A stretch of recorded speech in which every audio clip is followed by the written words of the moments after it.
गरज तर नक्कीच आहे, पण दिल्लीमध्ये सध्या एक घोषणा धूम मचा रही है, नरेंद्र भी गायब और सिलेंडर भी गायब। ही घोषणा पार्लियामेंट बाहेर सर्वत्र धूम माजवते। कहाँ है नरेंद्र जी?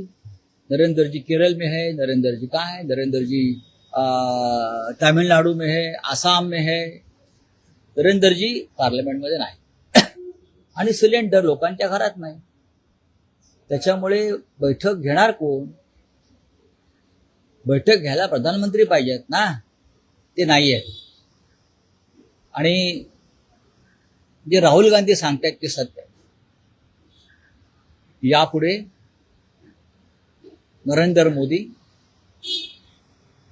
हे पार्लमेंटला येतील की नाही शंका आहे, कारण त्यांना पार्लमेंटमध्ये यायला तोंड राहिलेलं नाही असं जे गांधी म्हणतायत त्यात तथ्य आहे।